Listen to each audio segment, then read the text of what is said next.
Welcome to City on a Hill Gaming, a 5th edition Dungeons & Dragons actual play podcast. We hope you enjoy our episode. Welcome back to City on a Hill Gaming. I am your Game Master, Ryan. We are back with some more of that 5th edition Dungeons & Dragons, but not with our regular players. I am joined once again by JoAnne. Hello. Shaneen. Hi. And Ashley. Hello. And we are going to do some more of that all Aarakocran goodness like we did last time. So they have...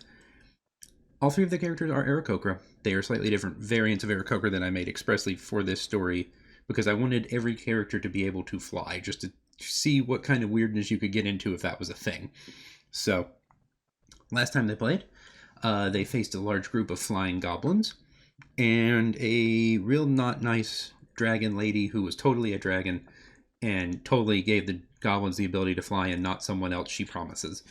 And then they learned some new things about a fire genasi, or Jinjai, who had come into the area and built her a tower and promised her land and all sorts of things if she would use the goblins to cause chaos. But they convinced her to stop and took away the goblins' wings from a couple of them. And now they have gone back to the capital of the region, which is, the capital is called Igala. And you guys last time worked with a gentleman named Verlioth, and he has called for the three of you again. Good to see all three of you again. Welcome. I have another request to make of you, if possible. We have spoken with your dragon friend, interesting lady, and she tells us of the fire genasi, fire Jinjai, who has been through the region and built her tower. We would like to know more of this gentleman and what his purpose is in causing us problems, frankly. Her Majesty, and he kind of makes a motion, and a woman flies onto the platform, and you have all seen her before. She is the one of the rulers of the region.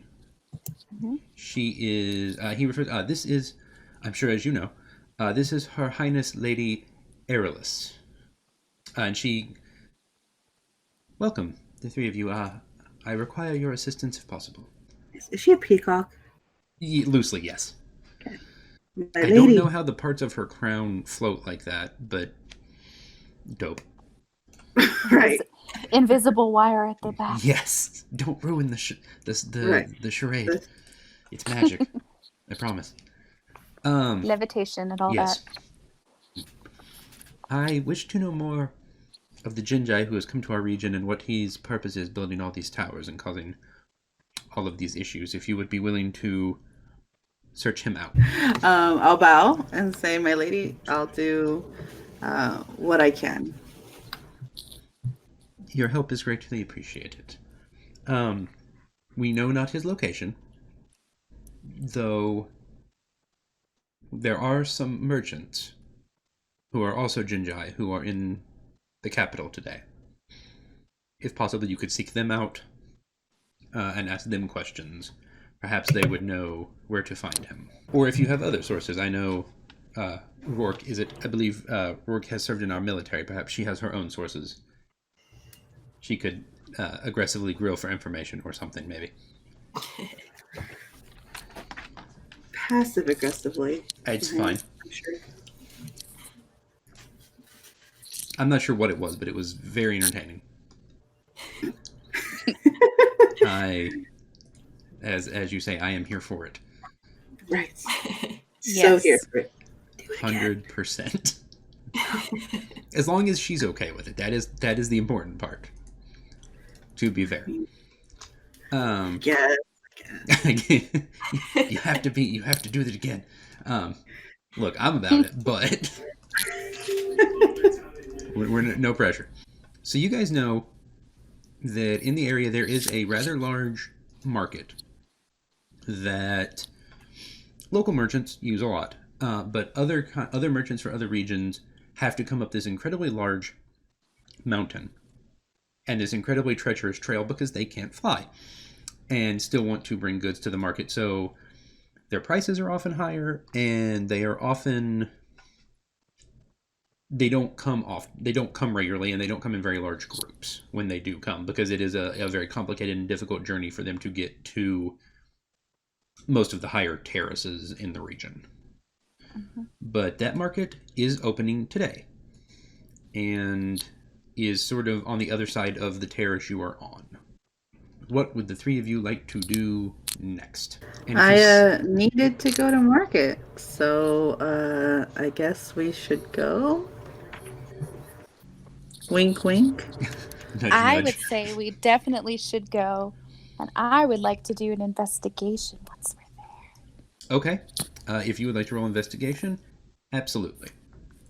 All right. And that goes for any of the three of you, or if you have something else you would rather roll, that is also fine. What did I roll twice? Uh-oh.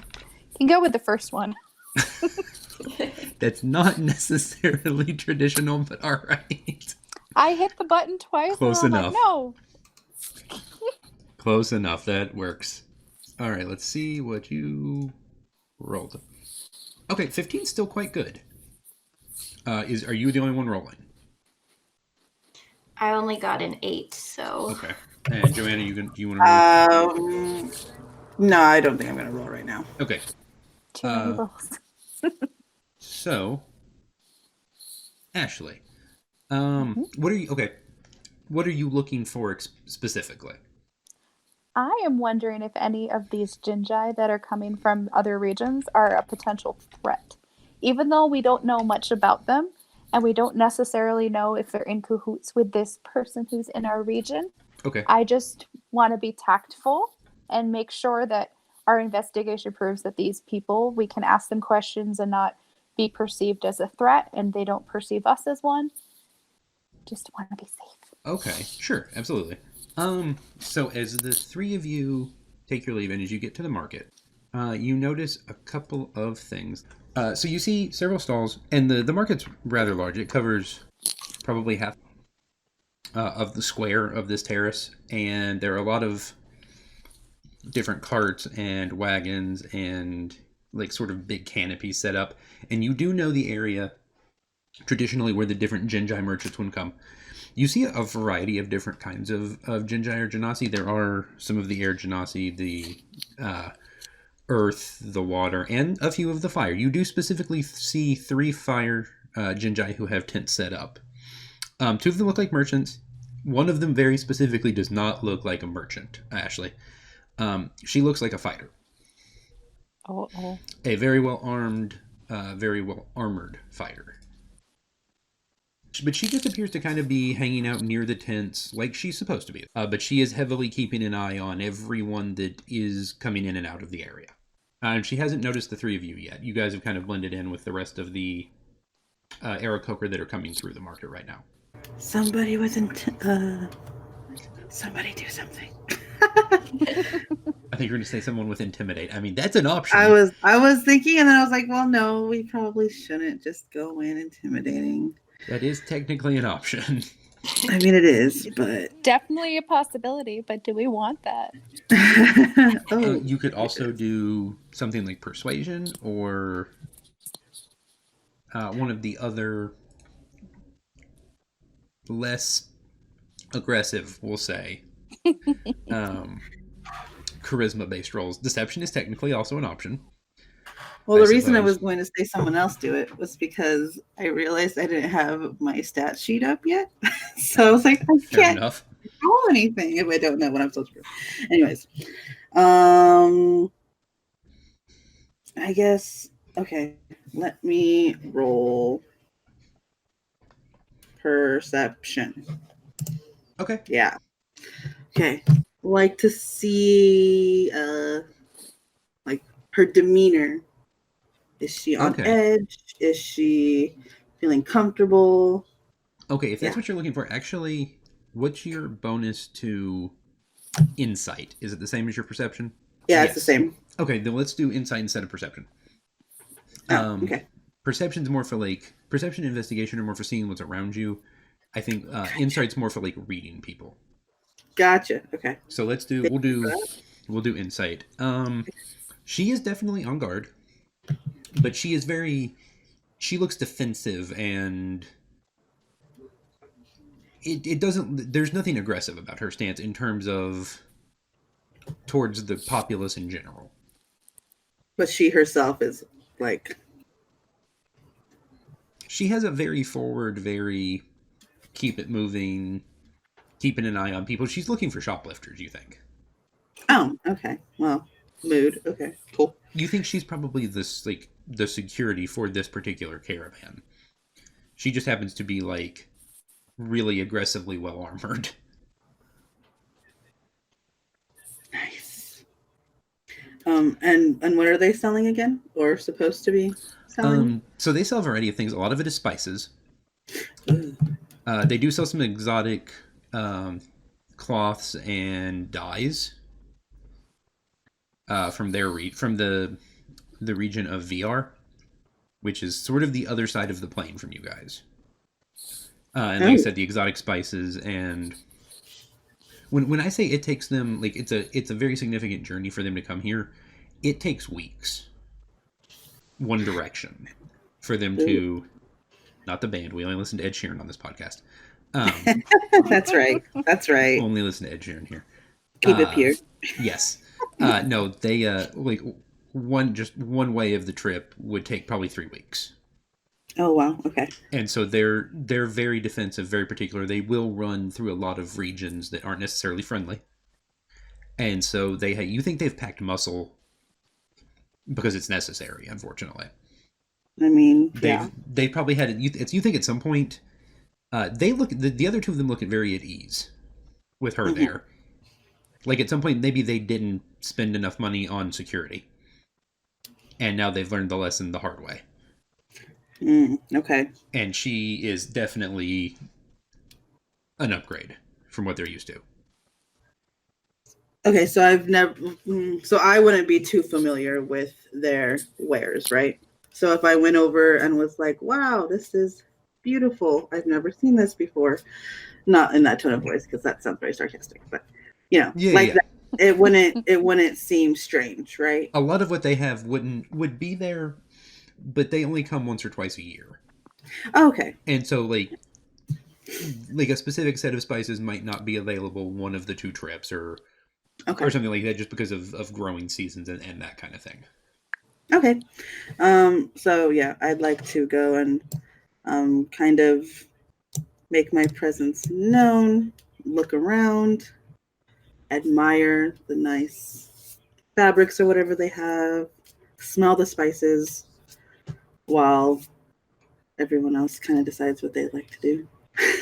She sizes you up, but when she realizes you're not a child or something street rat, something Aladdin joke, I haven't seen that in years. I didn't really have much to go on, but when she's fairly curtain, she kind of just like, you're no longer the focus. Okay, cool. Have you seen? This is gonna be a really specific reference. The episode, because I think it's only in one, of the Fairly Odd Parents, where the rich kids have a bouncer, and he repeatedly says, "You want that I should explain the chart." Because there's like a chart that explains who can come into the party and who can't, and Timmy can't. Yes. So that's like a super specific cut, but that line has never left my head. He's just like this giant man with sunglasses and an earpiece. Like, you want that I should explain the chart? That's basically the vibe you get from her. Like, when she realizes you're fine, she moves on. Okay, cool. I mean, I'm good for That was a super odd. Sorry, that was a deep cut, but that was. I think I've seen that episode like twice. That one moment has never left. I that's one show I've never really watched. It's fine sometimes. I mean, it's not because I would probably prefer that over SpongeBob. I just never got into it.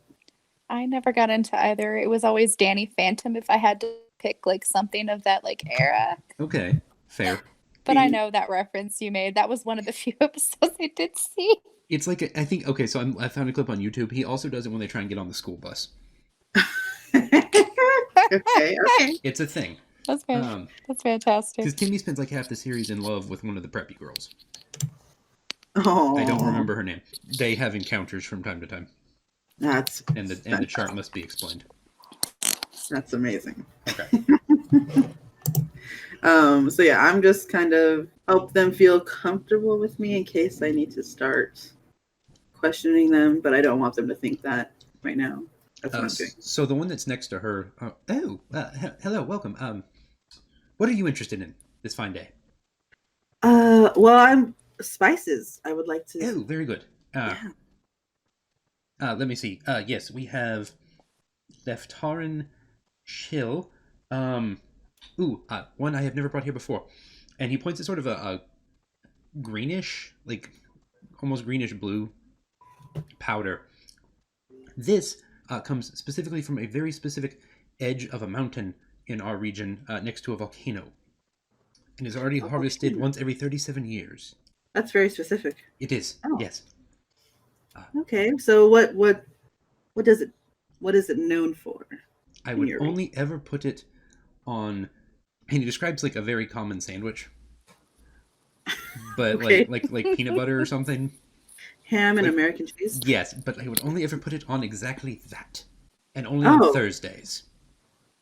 Only on Thursdays. The spice changes as the week goes on, and it's terrible 6 days a week. Does the sun have to be in a particular spot? Yes. Roughly, I would say around 1 or 1:30 in the afternoon would be best. Oh, that's perfect. That's when it really just opens up. Oh. Ooh, okay. All right.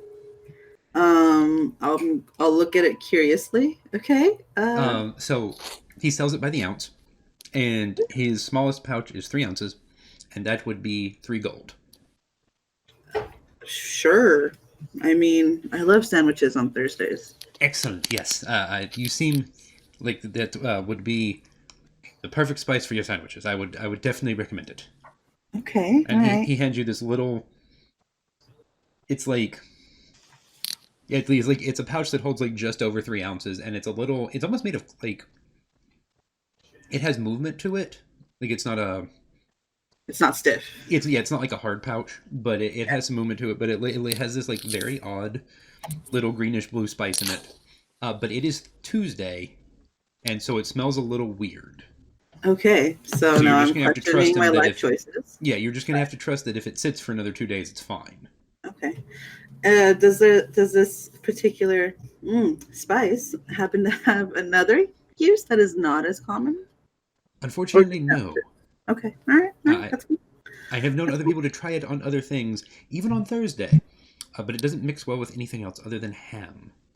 Ham. Okay. For some reason. See, now you're really speaking my language. As long as ham is fine, that's fine. I'm going to peek back, and then I'll ask about fabric. Yes. He points you to He points you down to the furthest tent. Welcome. Yes. What are you looking for today? I'm interested in your fabrics. What did you bring this time? What color are you looking for and texture, ma'am? Something that you think would suit me. Well, how do you feel about blue? Blue is an excellent color. How do you feel about very specific shades of blue, like in the sky? Will it camouflage me? Because that might be a little strange. Oh, I had not thought about that. I think you'll be fine, but that's very interesting. It's an interesting possibility. I mean, I would not say no if it did. That, like you said, that'd be interesting. He points out a specific roll on one side of the cart. Yes, this is. We get the dye for this fabric from a very specific spice that is only harvested from the side of a mountain in our region. Oh, really? Oh, wow. Yes, it's very rare. It's only available once every 47 years. 47 years? 47 years, yes, ma'am. Wow. The sun really aligned for you guys, the stars. The color looks best around 1:30 in the afternoon, just as you mentioned the sun, yes. I'm so amused right now. Okay, wonderful. On Thursdays only, or can I wear it every day of the week? I would not wear it on Saturdays. Saturdays. I'm sorry. I'm mixing my fabrics. I would only wear it on Saturdays. Only Saturdays. That's the purple. I apologize. I'm mixing my fabrics. I would only wear it on Saturdays. Okay. All right. Is there a specific way that I should fashion this? Oh, no, ma'am. fabric? That is absolutely up to you. We wish Oh. the customer to have as many choices as possible. May I On feel the Saturday. fabric? Yes, of course. Does it feel different on Saturdays? No. Every day of No. the week? The texture remains consistent except on Sundays. Except on Except on Sundays. Sundays, yes. Okay. But since you mostly wear it on Saturday, it's fine. Right. I mean, it's not going to matter. No, If no, it's of course not. Of course not. Mhm. It's kind of like it's like the, I don't know what the texture is called because I don't know fabrics. It's like the backside of a throw pillow. Ooh, okay, all right. So I'm feeling it, and I'm kind of giving him a glance, and I'll ask, so how was your trip with all of these delicate wares Oh, that grow only every 37 and 47 years? yes, 37. Very interesting. No, much better now that we've hired more security. Dreadful little creatures all over the plain between here and our home. But she is, yes, it's been quite helpful. She seems quite intimidating. Yes, you are correct. She is worth the price. She's somewhat reasonable in her price as well, which is appreciated. Seems like a nice girl, but ooh, yes, we ran into some what were those things she called? What did she call them? Trolls, I believe, once. 3 or 4 of them. On this trip? Yes, it's most amazing. Oh, wow. I'm glad she was there to keep you safe. Because this fabric really does feel fantastic. Question for you, ma'am. Have you seen any other Jinjai in this region recently? You know, it's funny that you ask. I have not seen any Genjai, but I have heard that there's one in the region. He looks relieved, and then not. Like he looks relieved. He's like, wait, but not here. Like in the city. No, Oh, I good. don't Very believe good. he's in the city. Are you awaiting for his presence? No. One of our kind left the region, and we were told we might find him here. But it appears he may have moved on, or perhaps he's just not near this particular city. One never knows. This is the only terrace we actually come to. Your market is the only one large enough to really sustain the cost of the trip for us. Shaneen or Ashley, is there anything you would like to do in the market? Kind of what I am wondering, since we have this dialogue going with a lovely Jinjai merchant friend, and he talked about this other fellow Jinjai that had left the region. I'm wondering if we could perhaps persuade them to share more information about this person to see if they fit the description of the person that we're investigating. You may absolutely roll persuasion for that. Okay, or one of the try. others if you prefer. 100%. So we have persuasion. I don't think I have anything Okay. that would work other than that. Intimidation and deception would also be options, but if you would rather do persuasion, that is just fine. Which one of the 3 do you want to talk to? I want to talk to our friend that sold us the cloth. Okay, the one Ami is talking to. I might just in and say, pardon the interruption, sir. I overheard the conversation you were having with my traveling companion, and you mentioned something that was incredibly interesting to me. Not the blue fabric. You had asked my traveling companion if we had seen any other Jinjai in the area. And you mentioned that there was one in particular that you were concerned about, one had left your area years ago, and you were curious if we had come across them. Yes. Why? It piques our interest because we have interest of a Jinjai in the area who's been traveling around, and we have heard some not so good things about them. So would you be willing to share more information about this fellow Jinjai that left the area 10, 20 years ago? And why did they leave? Do you know? We do. He's family. Very distant cousin. He was forced out of our region by the leaders. He is a builder, as it were. I believe the term he uses is artificer.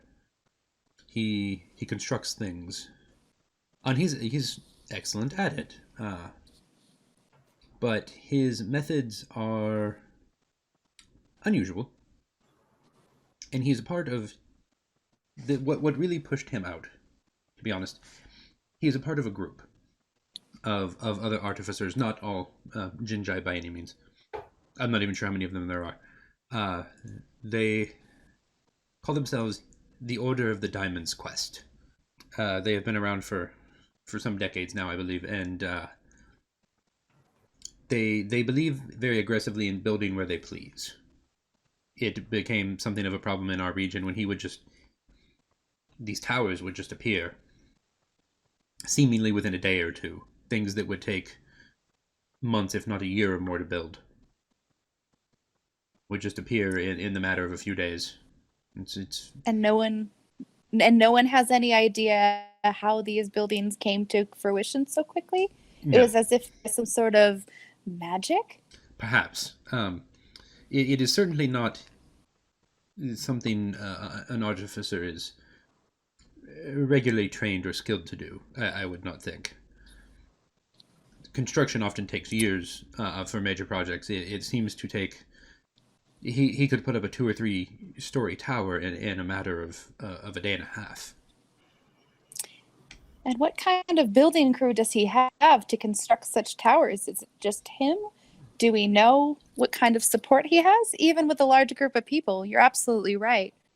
I don't see how they would be able to construct something so large in such a short amount of time. Just him and that little owl creature. Owl creature? This little clockwork creature he found at some point. I believe it comes from the Order.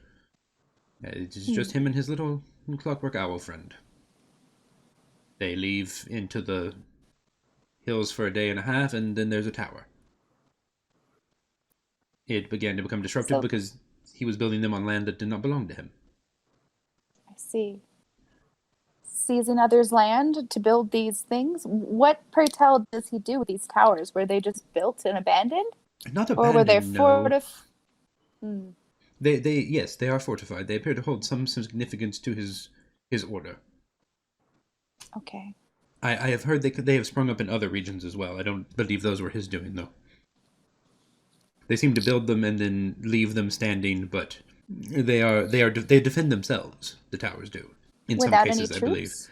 Often without troops. Sometimes he employs locals to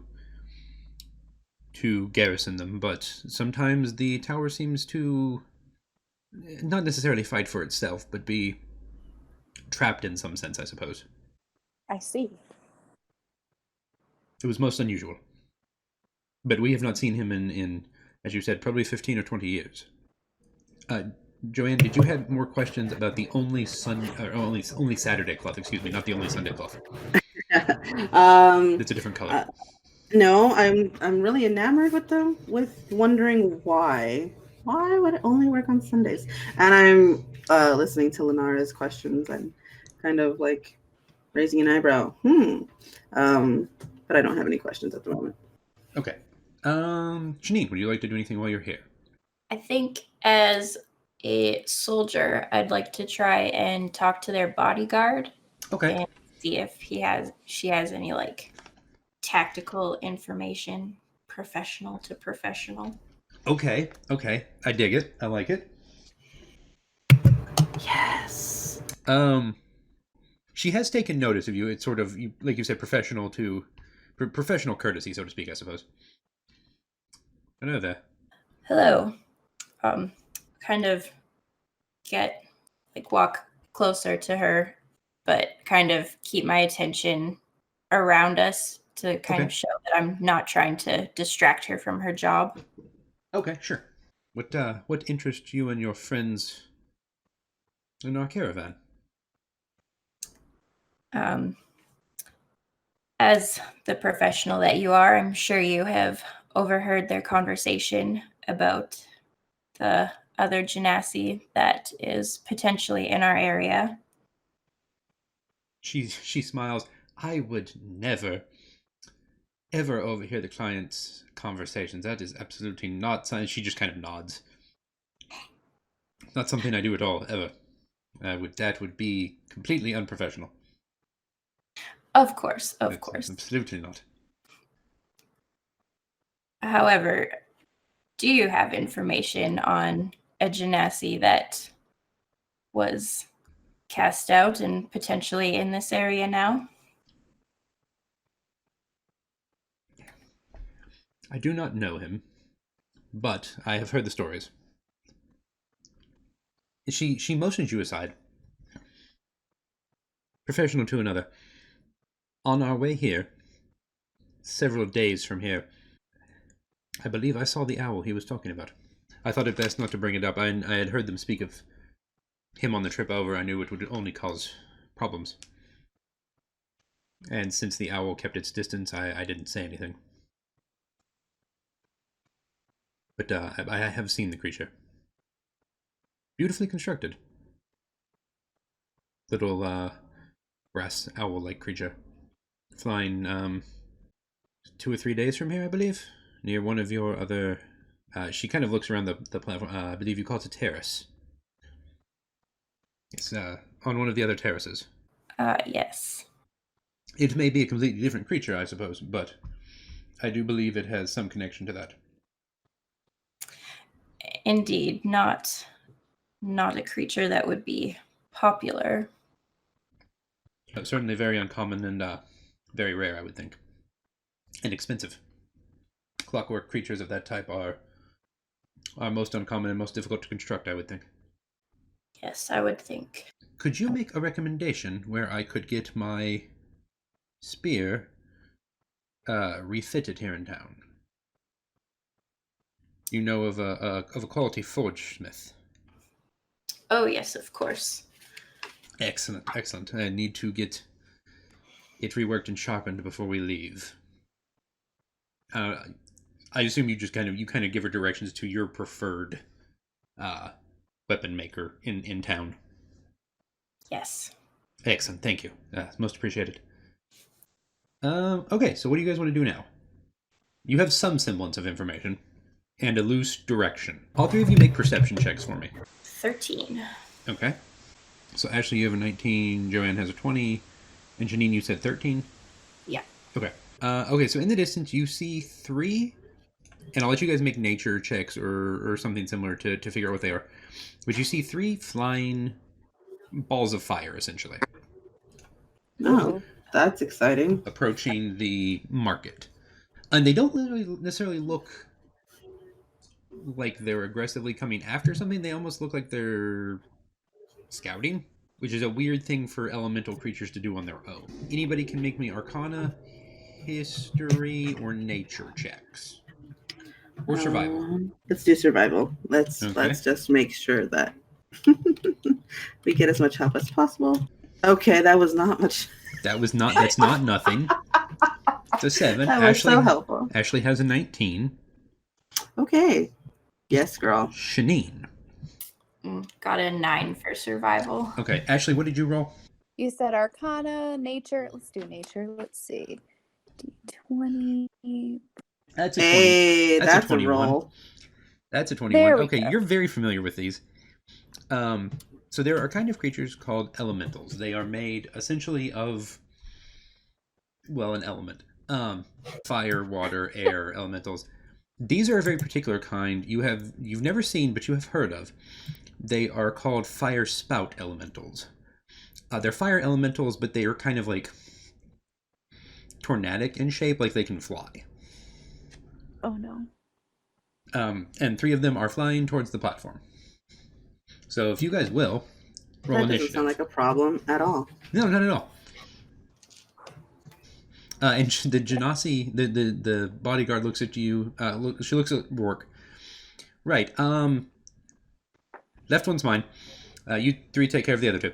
And she just does a backflip and climbs a ladder you hadn't seen and hops up on the platform and taunts the one on the left to make it come fight her.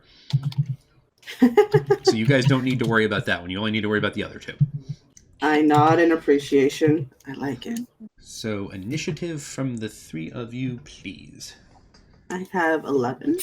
So JoAnne's got an 11, Ashley's got an 8, and Shaneen, what did you have? 5. Okay. Um, we're fine. Everything's fine. They have 9. Okay, well that's not first. That's not nothing. Okay, so JoAnne, you have two new friends. I love friends. and they totally are not gonna be rude or mean or anything, I promise. They're Absolutely totally just not. here for lunch. Of course. Of course. Okay. But it's so not let me Thursday and you see. have no ham. So problem. Dang it. I can't offer them a sandwich. Okay. I'm going to wave. Okay. Fair. And while I'm trying to figure out what I want to do. Would you like to delay your action? Yes. Until they So do I'm going to something. wave and figure out what I'm going to do. Okay. It's their turns. Because they go at the same time. Okay. Ashley does a 16 hit your AC. Armor class 14. Okay, so that is enough to hit you. So it has defeated your armor class. Let me find the list. Where's the list? Yeah, there it is. And it will deal you some fire damage. 7. Burn. And the other one will try and hit JoAnne. Try and hit Ami. But why, friend? Why? Okay. No ham. Dang it. 15. No. Okay. So now it is technically Ashley's turn unless JoAnne has decided she would like to go now. How badly hurt is Ashley?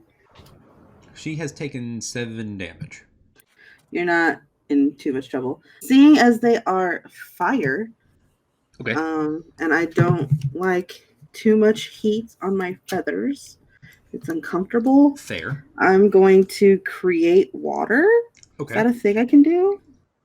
Yes. Now let me look it up because that's not. So I think traditionally create, because I think that's create food. Is it like for drinking water, right? I'm thinking I just want to splash them. I don't want to like drench them because I don't want them to die. And that will do some amount of damage to them. You can create up to 10 gallons of clean water. I want them to sizzle. Okay, so you can make it fall like rain in a 30-foot cube within range of you. Right. That is an excellent example of what I'm wanting. Okay, I dig it. Like a Olaf, snow flurry, but water. Okay, and over top of both of them. Right. Okay. Workable. Every 5 feet, the elemental. Hopefully they don't get more angry, but How many gallons did I say that was? You said 10. Okay, we're fine. That's a lot of water. So that's a slow drizzle. It's a not insubstantial amount, and it will actually deal them a not insignificant amount of damage. Okay, so how do I roll this? Because I don't. You don't. It's a very specific amount, like per gallon of water. So it's just happening. It's a part of their stat block. Like they take damage from water based on like each gallon of water. Oh, I'm sorry, little elemental. Okay, so I'm gonna say like 5 gallons each because it's raining over both of them. Right. So you deal damage to both of them. Okay. Dope. Sorry, okay, not that was sorry. kind of cool, actually. I dig it. Okay. So that's what I'm gonna do. Okay. I'm gonna say, please don't burn my nice fabrics. I just bought it. Fair. Ashley, what would you like to do? It's your turn. Get out of their path. They're gonna burn me again. Okay, so would you like to stay in the water? I mean, yes. If you, they would in theory do, I suppose, less damage if you are in the same rainstorm they're now in. Sure, why not? We'll go with it. That sounds fine. It's probably workable. A drizzle storm. Drizzles. I don't know if I'm able to control that or not. I'm gonna say you basically like. Or is it just like a downpour? It just kind of falls very quickly. A nice rain. Nice steady rain. Okay. But I will say if you want to move away from them, they are somewhat distracted right now. Oh, yeah. So what I would like to do is use some acrobatics and get myself safely out of that area by, like, doing some swooping, like, to get, like, over here, away. Okay. Especially from the one that burned me. So let me do a roll. Make an acrobatics check. Yes. Okay, so you kind of swoop out of his way. Maybe it's more like right here. I'm good with... I think you're right around there. You get to move a couple squares. Okay. You kind of tumble and do a flip. Do a barrel roll.